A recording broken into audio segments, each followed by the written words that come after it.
Mes chers collègues, cette délibération, on le voit, vise à actualiser, prolonger et simplifier la stratégie foncière avec des évolutions qui sont favorables. Donc de ce point de vue-là, il y a une parfaite continuité et nous ne pouvons que nous réjouir de quelques éléments d'adaptation qui sont favorables. D'abord, la durée de portage, la vice-présidente vient de le dire, compte tenu des délais de réalisation de certains projets, l'augmentation de la durée de portage de 8 à 10 ans est tout à fait intéressante, de la même manière que la possibilité de négocier de gré à gré, bien sûr, sur des projets qui sont aboutis et qui sont vus en commun. On a tous connu des difficultés de réalisation de certains projets qui gèlent le foncier sur du long terme et c'est tout à fait embêtant. Il faut donc assurer la meilleure rotation du foncier parce que l'immobilisation financière consécutive aux acquisitions est importante. Il faut pouvoir gérer le stock et être capable de bien céder les actifs de la métropole. Sur la question de la décote, une remarque que j'ai déjà faite en commission et en bureau, en tous les cas un point de vigilance, parce que s'il s'agit d'assujettir la décote à la capacité de faire la densité, plus de densité, on peut comprendre pour que les communes déficitaires, ce soit une bonne disposition, mais on sait bien que la densité ne fait pas la qualité et qu'il serait dommage soit d'augmenter les charges foncières, décourager les opérateurs, ou au contraire obérer les capacités d'intégration dans l'environnement de programmes parce que la décote aurait été insuffisante. Il me semble que cette délibération doit nous permettre aussi de redire la place centrale des communes dans l'action à la veille foncière. Voilà, les communes ont conduit leur projet de territoire avec l'outil du PLU, on caractérise la destination des sols, on sait très longtemps à l'avance ce que nous voulons en faire, et nous sommes les meilleurs guetteurs, veilleurs du foncier. Et si le foncier est la clé de voûte de l'aménagement, on n'a pas douté, l'anticipation, c'est la clé de voûte de la réussite.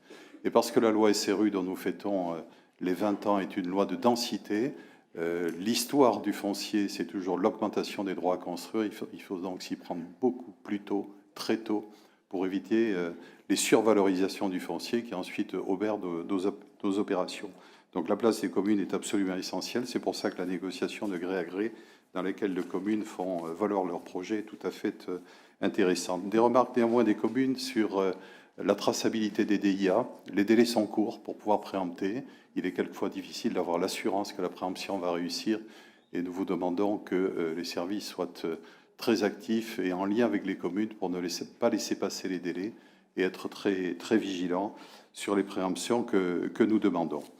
Je pense que c'est aussi l'occasion d'élargir le spectre de la réflexion. Monsieur le Président, au fond, dans le foncier, ce qui est valorisé, c'est d'immobiliser du foncier pour construire. Ce qui n'est pas valorisé, c'est de mobiliser du foncier pour ne pas construire.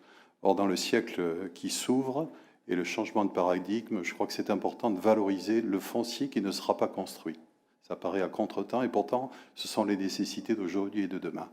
Le foncier acquis pour bâtir, il est valorisé parce qu'il est productif de revenus et de fiscalité. Le foncier naturel qui est acquis est privatif de ressources. C'est un choix politique, mais c'est privatif de ressources. Or, aujourd'hui, nous avons heureusement dans les métropoles des grands équipements naturels qui sont non seulement des puits carbone, mais aussi des protections contre le bruit, des zones de ressourcement, et on l'a vu pendant la crise sanitaire, des zones de compensation écologique en contrepoint du développement des activités économiques et d'habitat. On cherche des compensations écologiques.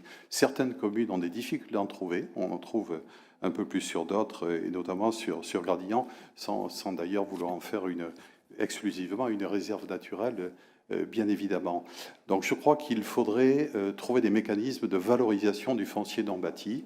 Et pourquoi pas, et c'est la proposition que je fais, de la même manière que nous avons des grands équipements d'intérêt métropolitain, ne pas considérer que nous avons des grands équipements de ressourcement et de compensation d'intérêt métropolitain qui pourraient bénéficier, outre le règlement d'intervention qui existe aujourd'hui, notamment le règlement de nature, d'un appui à l'entretien de ces espaces, parce qu'ils ont une dimension métropolitaine, et on le sait, on vient de toute la métropole dans certains grands espaces. C'est des taux d'usure, ce sont des niveaux d'entretien qui sont conséquents pour les villes, et il me semble que ce sera un encouragement à sanctuariser ces espaces au bénéfice de la population métropolitaine. Et puisque le temps court, j'en terminerai par là, une vigilance sur la ZAN, la zéro artificialisation nette, parce que les villes qui sont beaucoup dans les acquisitions foncières d'espaces naturels ont un capital d'imperméabilisation. Il faut conclure, Monsieur Lavardin. Et je conclus, même si je prends un peu la parole, et je m'excuse d'être un homme qui prend la parole, nous avons besoin de trouver des coefficients de correction entre communes, parce que ceux qui construisent beaucoup n'auront aucune difficulté à adopter le ZAN. Ceux qui construisent peu aujourd'hui auront une base qui va être faible et donc beaucoup plus de difficultés à réaliser leur PLH. Merci.